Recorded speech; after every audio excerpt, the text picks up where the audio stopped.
હવામાન ખાતા દ્વારા પંચમહાલ તથા આજુબાજુના જિલ્લાઓમાં આગામી 24 કલાક માટે ભારે વરસાદની આગાહી અને રેડ એલર્ટ જાહેર કરવામાં આવ્યું છે. જે વિસ્તાર છે જેની અંદર પાણી ભરાઈ શકે એની અંદર સમગ્ર જિલ્લા જે છે એ આવે એવી એની ફોરકાસ્ટ છે. સાવચેતીના ભાગરૂપે તમામ શૈક્ષણિક સંસ્થાઓ જે છે, આઈટીઆઈ, કોલેજીસ, આંગણવાડી આવતીકાલ બંધ રાખવા માટે અમે તંત્રને, બધા તાલુકાના તંત્રને સૂચના આપવામાં આવી છે. ખાસ તંત્રની તૈયારી જિલ્લા જે કંટ્રોલ રૂમ છે, તાલુકા કંટ્રોલ રૂમ છે, ફાયર ડિપાર્ટમેન્ટ છે, પોલીસ ડિપાર્ટમેન્ટ છે, પંચાયત ડિપાર્ટમેન્ટ છે, બધાને એલર્ટ મોડ ઉપર અમે રાખ્યા છે. કોઈ પણ જગ્યા પાણી ભરાવાનો પ્રશ્ન આવે અથવા કોઈ રોડ ઓવરટોપ થાય, ઇમિડિયેટલી એના ઉપર રેસ્પોન્સ કરવામાં આવે. સાથે સાથે વીજપોલ રિલેટેડ કોઈ સમસ્યા એના માટે એમજીવીસીએલની ટીમને પણ અમે એલર્ટ કરી દીધા છે. નાગરિકોને ખાસ અપીલ છે, કારણ કે રેડ એલર્ટ જે છે એ દિલ્હીથી પણ આવ્યું છે.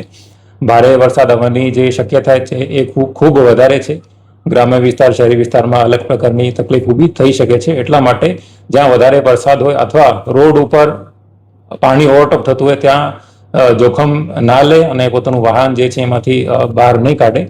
અને જે બાળકોની રજા જાહેર કરી છે એનું પણ બધા પાલન કરે અને 24 કલાક માટે જે આપણે પ્રિકોશન લેવાની છે અને સાવચેતીના ભાગરૂપે તમામ એલર્ટ મોડમાં રહે એ પણ તમામને મારી અપીલ છે.